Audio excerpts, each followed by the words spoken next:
औज़ुबिल्लाहिमिनश्शैतानिर्रजीम बिस्मिल्लाहिर्रहमानिर्रहीम। आप देख रहे हैं सी साइंस ट्यूट्स का चैनल और मेरा नाम है जी वकास। आज आपके सामने एक नए लेक्चर लेकर आया हूँ और इस लेक्चर के अंदर हम एक शॉर्ट टॉपिक जो है वो कवर करेंगे।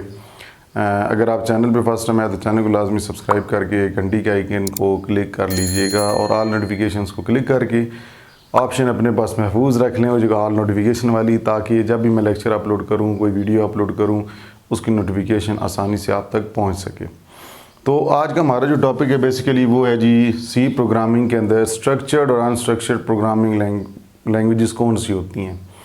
ये ज़्यादा सवाल पूछा जाता है। अगर सेकंड ईयर लेवल की बात करें तो उसके अंदर how the program logic is implemented in structured programming approach and how the programming logic is implemented in unstructured programming approach.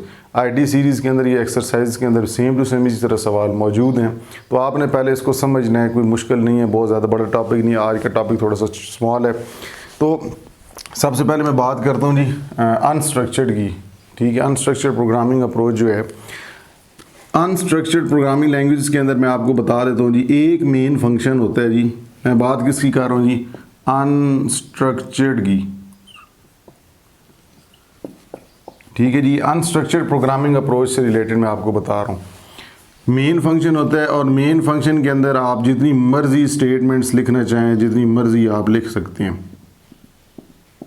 ठीक है जी, आपके पास एक ही फंक्शन होता है पूरे प्रोग्राम का, जिसके अंदर आप उस फंक्शन के अंदर सारी प्रोग्राम की लॉजिक इंप्लीमेंट करते हैं एक ही जगह पे। इन अनस्ट्रक्चर्ड प्रोग्रामिंग अप्रोच जो आपके प्रोग्राम की स्टेटमेंट्स होती हैं, या आप सिंपल कह सकते हैं जो प्रोग्राम की लॉजिक होती है, वो बेसिकली एक ही फंक्शन के अंदर मौजूद होती है, जिसे हम कहते हैं मेन फंक्शन।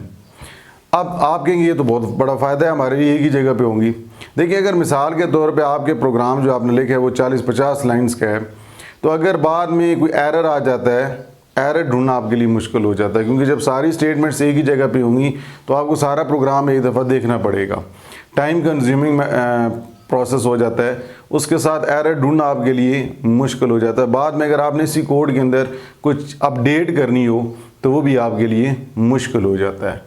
ठीक है जी, तो अनस्ट्रक्चर्ड प्रोग्रामिंग लैंग्वेजेस इनको कहा जाता है, जिनके अंदर आप प्रोग्राम की लॉजिक एक सिंगल पार्ट के अंदर, एक सिंगल फंक्शन के अंदर ही रखते हैं, ना कि उसको डिवाइड करते हैं। ठीक है, तो ये आपका बेसिकली एक सवाल जो हम अभी कर रहे हैं उसका आधा हिस्सा हो चुका है कि अनस्ट्रक्चर्ड प्रोग्रामिंग अप्रोच के अंदर आपका जो प्रोग्राम लॉजिक है वो एक जगह पे मेन फंक्शन में मौजूद होती है। आप फर्दर उसको डिवाइड नहीं करते छोटे छोटे फंक्शंस के अंदर। इसका नुकसान क्या है, एरर प्रोन है, एरर आने के चांसेस बढ़ जाते हैं। डिफ़िकल्ट टू डीबग, एरर को ढूंढ कर ख़त्म करना मुश्किल हो जाता है और मेंटेन करना सोर्स कोड को डिफ़िकल्ट हो जाता है इसके अंदर। अच्छा जी, नेक्स्ट बात हम करते हैं जी स्ट्रक्चर्ड की बात करते हैं। आप structured programming, structured programming languages जो होती हैं, इनके अंदर बेसिकली एक मेन फंक्शन होता है। इसके अंदर एक और चीज़ यहाँ पे जो नई है वो है जी, हम यहाँ पे फंक्शंस बनाते हैं। प्रोग्राम की जो लॉजिक होती है उसको हम फंक्शंस में डिवाइड कर लेते हैं। मिसाल के तौर पे कोई ये फंक्शन है, इस तरह कोई दूसरा फंक्शन है F2, यहाँ पे कोई एक स्टेटमेंट है, यहाँ पे कोई दो स्टेटमेंट हैं। ठीक है जी, तो अब यहाँ पे क्या होता है, स्ट्रक्चर्ड प्रोग्रामिंग लैंग्वेज के अंदर जो आपका प्रोग्राम होता है उसकी लॉजिक को आप फर्दर डिवाइड करती हैं। स्ट्रक्चर्ड प्रोग्रामिंग लैंग्वेज को मॉड्यूलर प्रोग्रामिंग लैंग्वेज भी कहते हैं।